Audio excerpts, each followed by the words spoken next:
Tout comme mon profil, mon sujet est interdisciplinaire. Orienté problème, ma thèse traite des dynamiques et conflits d'usage qui vont accompagner l'émergence de la mobilité aérienne décarbonée. La décarbonation, qui consiste à diminuer les émissions de dioxyde de carbone, est un sujet à la mode et largement couvert. De nombreuses études sont déjà disponibles et elles viennent déjà enrichir mes recherches. Par contre, les conflits d'usage qui en découlent sont beaucoup moins documentés et même totalement absents des études qui s'intéressent à la mobilité aérienne décarbonée, alors que les problématiques sociales, politiques et juridiques devraient être appréhendées avec la même rigueur que les enjeux techniques. Si le pourquoi décarboner est évident, le comment l'est beaucoup moins.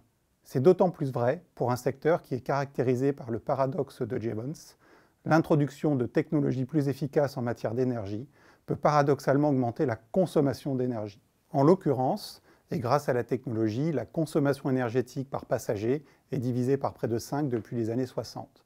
Mais il se trouve que dans le même temps, le trafic passager est multiplié par 20.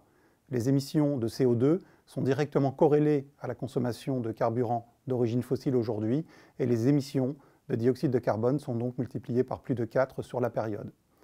Il est évident aujourd'hui que la technologie seule ne suffira pas à décarboner la mobilité aérienne. Elle est nécessaire, mais elle devra s'accompagner d'une décarbonation de l'énergie qu'elle mobilise. Décarboner l'énergie n'est ni simple, ni facile, ni gratuit, et surtout, cela entraîne de multiples conflits d'usage, car pratiquement tous les secteurs, et pas que celui de la mobilité, terrestre, maritime ou aérienne, s'intéressent aux énergies bas carbone, car tous doivent se décarboner.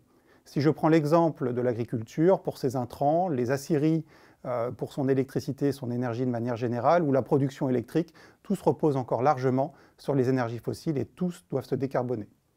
Nous voyons donc émerger la problématique des conflits d'usage qui sont multiples et qui viennent se positionner à tous les endroits de la chaîne de valeur. De l'amont, la ressource primaire, à l'aval, le combustible et son travail. Si je prends l'exemple des déchets forestiers qui pourraient un jour remplacer une partie du kérosène, il se trouve qu'ils sont par ailleurs convoités sur toute la chaîne de valeur, en aval par le transport terrestre et maritime, et jusqu'à l'amont par d'autres secteurs comme l'ameublement, les biogaz, les réseaux de chaleur urbains ou même le chauffage des particuliers. Dans le même temps, avec une faible densité énergétique initiale, la valorisation des déchets forestiers suppose également de disposer d'une vaste forêt, donc d'un territoire, qui sera lui aussi potentiellement en conflit d'usage pour la valorisation de ces sols, de ces industries et bien sûr de ces populations. La thèse s'attardera donc à analyser les dynamiques en cours, secteurs, acteurs et stratégies associées afin d'établir le lien entre mobilité décarbonée et énergie décarbonée, éclairer les trajectoires d'utilisation et de rendement des filières de production des énergies bas carbone, et enfin caractériser ces problématiques des conflits d'usage qui vont naître autour de la matière première, biomasse et électricité pour l'essentiel. En conclusion, la thèse cherchera à proposer une trajectoire pour la mobilité aérienne décarbonée qui soit socialement acceptable, juridiquement encadrée, politiquement soutenue et techniquement pertinente pour tenir la trajectoire 2 degrés des accords de Paris.